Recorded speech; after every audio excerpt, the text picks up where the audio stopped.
of building up and sharing information and repackaging it. That's precisely why, number one, administrators don't need to fear the government, and number two, they don't want to fear the government. What they want is for their websites to remain popular, what they want is for their websites to remain hip and to remain relevant. Because honestly, that's what the internet is all about, remaining hip, relevant, and vibrant. Go ahead. Would they be so relevant as, for example, mega account when they have been shut down? Sir, I'm showing you why precisely number one, your administrators aren't going to shut them down, and number two, your fallback on that, which is the government shutting them down, isn't going to work.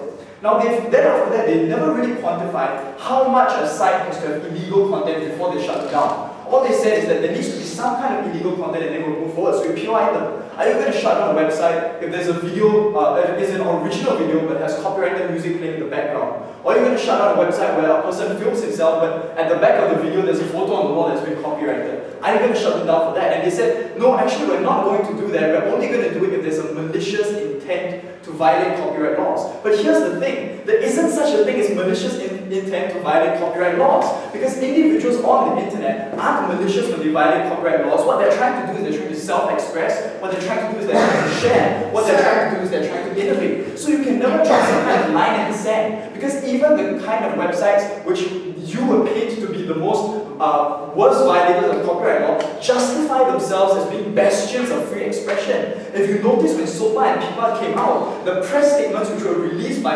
websites like the Pirate Bay harken back to the very first laws in the United States of America which enshrine the freedom of expression. So you can never draw that kind of dichotomy and line in the sand and say these sites are okay and these sites aren't. Which is precisely why we say in their case they're going to have to shut down websites like Google, shut down websites like YouTube, because they're complicit in the crime of violating copyright laws. And under the law, even if you haven't directly violated the law, but you're complicit in allowing someone to steal, for instance, you have to be taken to court and you have to be punished as well. That's going to be the internet on their side of the house. No thank you. And so we've talked to you about why that doesn't, and we think that this in itself is going to bring harm to many people, harm to the internet. But even if governments could do that, we think that governments are going to begin to use this as a pretext for censorship. Because if you listen to their language, what they're saying is that governments can choose what people upload. We think that that's extremely dangerous, where repressive governments like governments in China are going to shut down social networking sites like Baidu, which are already at risk because of censorship. But now you give them an increased pretext and increased excuse to shut them down just because people share videos or post articles which will be copyrighted. So essentially what you're doing is you're increasing governmental reach over the internet, which is meant to be grassroots, which is meant to be an internet for the people, by the people, because your users are the ones who are building the internet, creating it, and extending its boundaries, and you're pushing it back in and you're truncating it, because now government laws and government oversight are shrinking it. We think it's even worse on their case, because this kind of policing is antithetical to the way that expression happens on the net. Individuals find media that they relate to on the internet and they share it, because that's how they express themselves, that's how they want to share their emotions and their feelings with their friends and other people on the internet. That's why you have the proliferation of social networking sites like Facebook having things like the share function, or microblogs like Tumblr having things like the reblog function.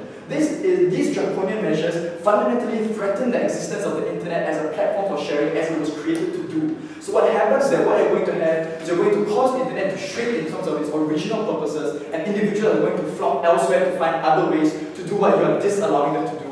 We don't think that's right. But I'm moving on to my second big question in today's debate, which is about innovation. So let's talk about innovation. They've talked about a profit incentive to innovate. Now we tell you that it's not true that innovation requires a profit incentive, because innovation in the age of the internet is all about novelty and attention. That's why startups and individuals who are previously unknown can become famous, because they repackage songs by singing it themselves and show off the way they value added to already existing copyrighted content. So you see, the issue on the internet isn't always about profit incentive. In fact, many bloggers and many YouTube singers actually treasure the fact that they have that many followers over the fact that they could copyright themselves and actually make money. Because if they began to copyright themselves and make money, they will begin to lose that kind of media attention and media followers.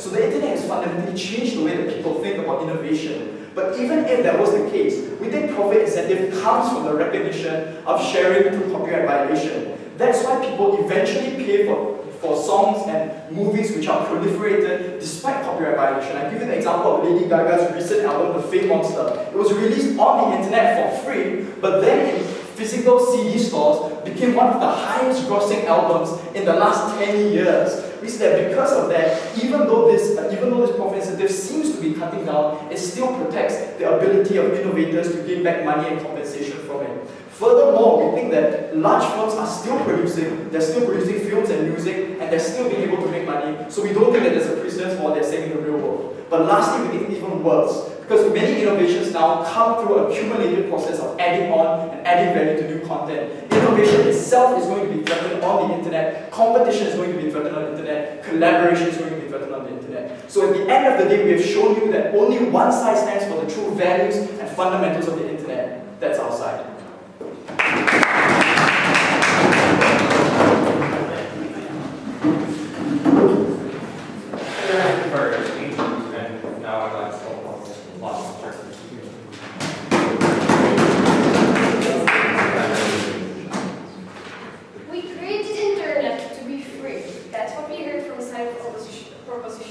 But we today stand here for laws.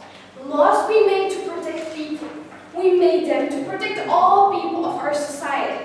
And now the side of proposition comes and tries to show us that we should harm all those rights of people, making new things, making new stuff that is good for the society. And they would harm them, and they would really significantly harm them, as I will show you in my speech. And this is what we want to oppose in this debate, and this is what we can never agree on, because we are for more laws and we are for protection of the society, rather than for freedom that is still not here. So to my first point about policy making, and I'm also going to show you about what is the real motivation of people to share illegal stuff, and how this is not a free sharing, but it is about breaking someone else's rights. And lastly, I'm going to show you what are the real motivations and why we will still have innovations on the internet, and why we will only encourage them. No, thank you, sir. Now to my first point about how the policy, our policy, will work. We showed you that administrators would be responsible for making their sites or spaces for people, and they would have to control them. The only thing we basically heard from the side of opposition was that it can never work because those people will not be interested, because they want to stay relevant and they want to stay popular in between the people. But I would like to ask you, can you really be popular when there is a big danger of any day that the site will come down and it will be blocked? Is that really a safe place, and will that really be a popular place?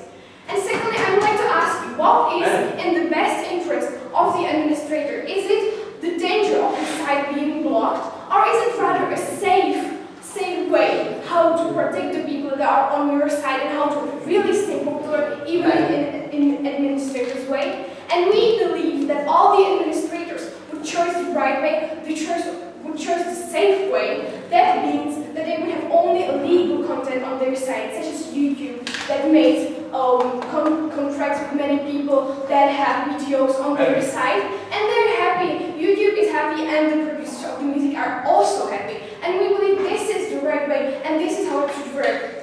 Now, the second way we see is that administrators will choose not to obey this law and to go against and to choose the bad way, such as mega upload dates. And what happened actually was that the government came and blocked this site, and this is what we're here for. We're firstly for warning the people that there is some danger, that there should stop some kind of actions that are going on in their sites. But then we would just block this site, and we would be against any other site that would also do the same thing as the one before. And we believe that it's not such a great problem to block 20 sites if it is needed, or 200 sites if it is needed, because we still believe that this is possible and this is relevant. And we also would like to hear from the side of proposition how they would like to firstly have administrators that would not listen to them, and secondly is censorship. Because if our plan is not working, then actually your harming of freedom is also not working, and therefore we still see a reason why to protect copyright laws.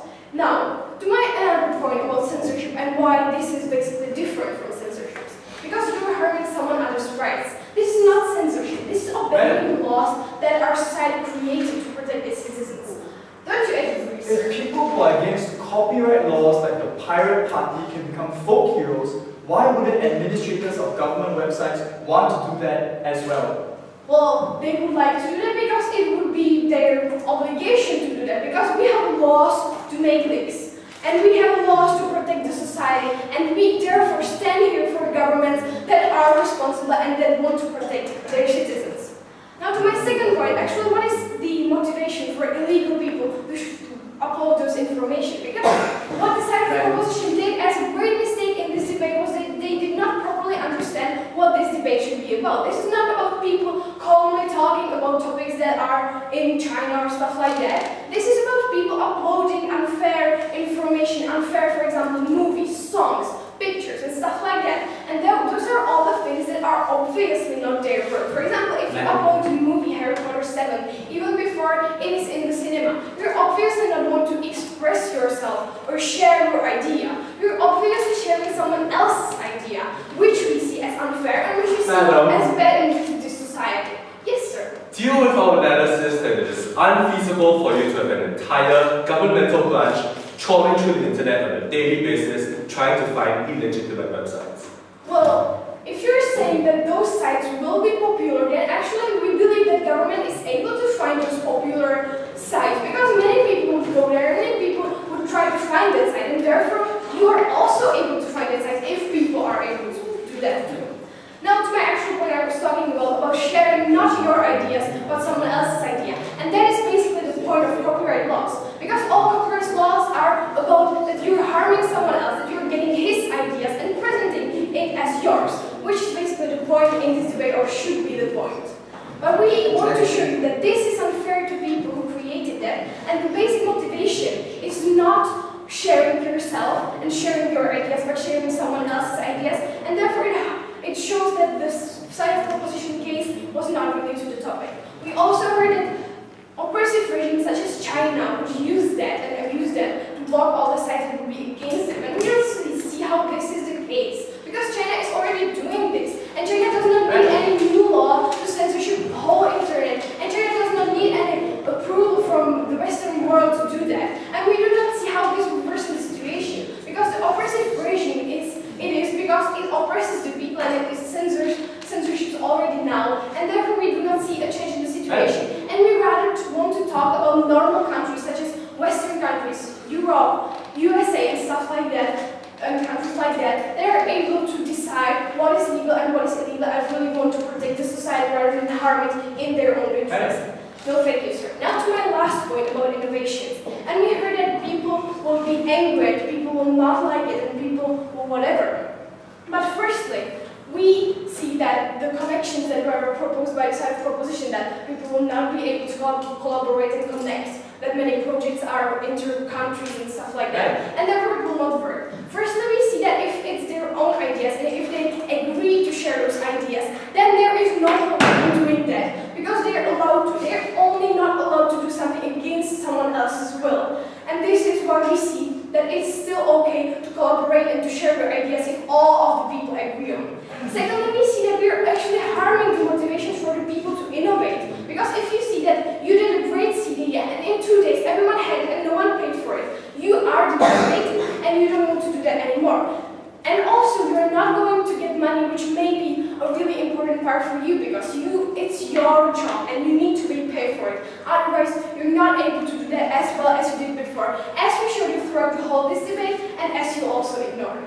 And the last point we heard from the side of proposition was that actually 24 people in a young age voted for the party that wants violation of copyright law. But I'm asking you, is that really because they want to have a free internet, and is that really because of their feeling of obligation not to harm those freedoms, or is it because they want to see the movies that they should pay for and they don't want to pay for? Because we see that as a point why they really want to vote for this party and why your plan still not works. So for all these reasons, we beg you to oppose and to support not to violating copyright laws. Thank you.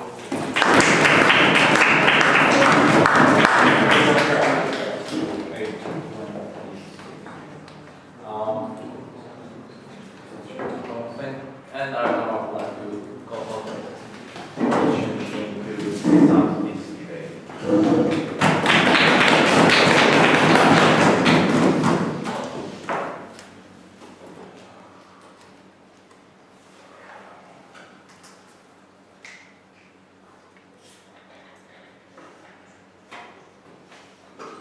Ladies and gentlemen, I hope that the government has already understood what we meant. However, I'll just summarize what we heard today. We heard a few examples and a role case of the side of the government. But however, we've shown you our plan, which is totally against censorship and which is promoting motivation and innovation in our society. However, let's take it step by step. Firstly, and I will use here just more analogy. Basically, what we heard is that, for example, hackers who are attacking the websites and bank accounts of the others are totally alright because it's free internet. They can do whatever they want. They can express their fear. They can express what they want to do and express their knowledge.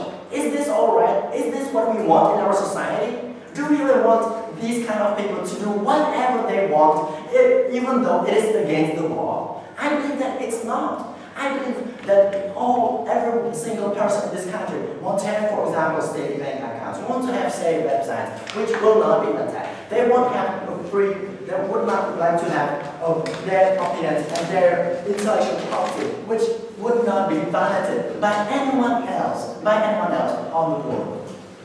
Therefore, we see that this is a big problem, and the biggest problem in the case of the government. However, we've shown our plan according to we would definitely smash and banish all illegal materials on our internet. Firstly, we show you that administrators will want to banish all these kind of materials because administrators will firstly want to be reliable for the users. Therefore, he will not want to be shut down from the state, and therefore he will try to avoid any kind of illegal material on his websites. Therefore, there we have no illegal material on the website. That's what we want, and that's what he stands for today in our plan. Moreover, as we've shown you, all kind of illegal material can be moved and transferred into another server if the users feel that the site is going to be blocked. Therefore, there will be no such thing as censorship because all free expressions, all things like that, if they're according to the law, can be expressed on another server and the server will afterwards upload it on the internet. Therefore, we believe that our plan is totally not against censorship. Also, we've shown you that the motivation and innovation issue is total for our party because we've shown you that the innovators will be able to produce better things because they have a bigger motivation caused by the money and because they have more time to do so. They will not have to go to the job. For example, as a teacher, as a policeman, as a doctor, he could have spent all his time, all his day in his room with his computer and therefore innovate a better thing for our society, and that we totally would like to see better things in our society. Therefore, I would like to tell you that we've basically shown that their plan is totally not the place. I hope that I've shown you our plan according to which we would get rid of all illegal materials, and I hope that I've shown you that we've shown that our plan is not against censorship and it is supporting the motivation and the innovation in our society. Therefore, imagine all these kind of people, filmmakers, movie makers, singers, IT programmers, all these kinds of people. They want to be supported. Then you should support us too. Thank you.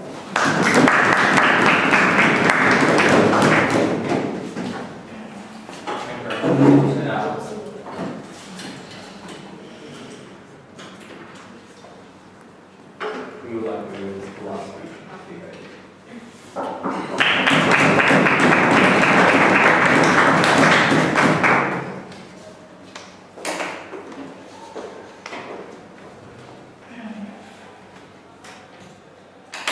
Allow me to click you into the domains of Science Opposition's Internet. Science Opposition's Internet was one with very few websites.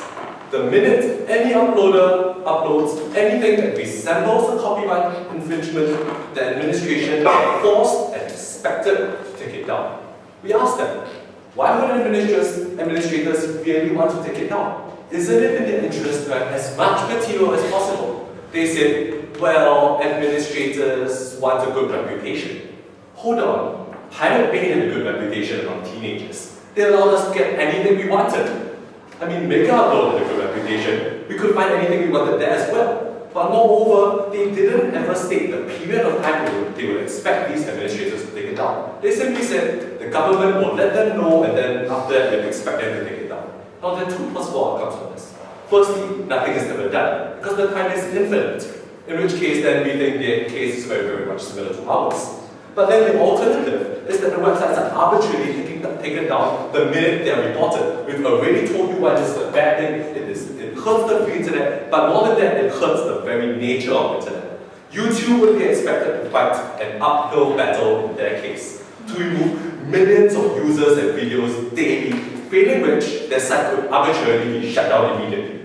But moreover, their domains were one of oppression, because in oppressive regimes, they justify governments taking down any means of expression because of their laws. We told them China could easily take down Baidu. The only reason why they aren't doing it today is because they haven't found a justification. But let's further this extension. Let's look at the post-Arab Spring world that we live in today. Dictatorial regimes around the world could have any excuse in their world to shut down Twitter, shut down Facebook, just because an individual uploads a video from, let's say, Who Wants to Be a Millionaire or China's Got Talent. Their governments are justified in shutting down these entire domains, and we've told you their governments will oppressive.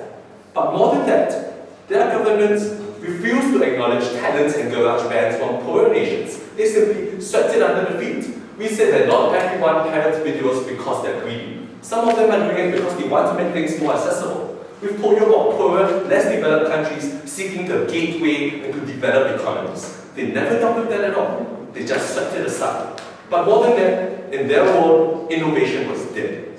Everything was about money. I started my speech by telling you that there exists a spectrum of producers. My second speaker then told you about Google and Android. All of this was swept away. Their world, it was all about money, they misinterpreted it, passion was dead.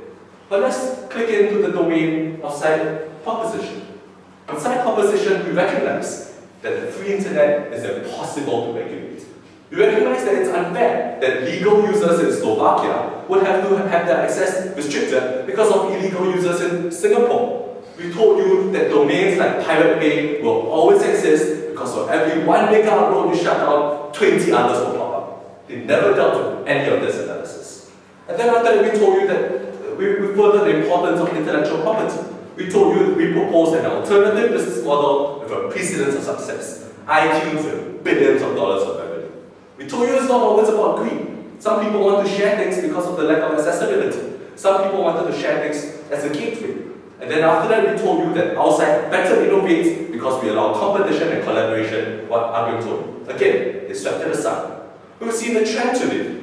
Side opposition arguing their case without consideration of the ground realities, sweeping aside anything that's unhelpful to them. Ultimately, at the end of today's debate, side proposition was the one that better defended intellectual property, we were better grounded in ground realities. That's why I'd search on the domains of side proposition.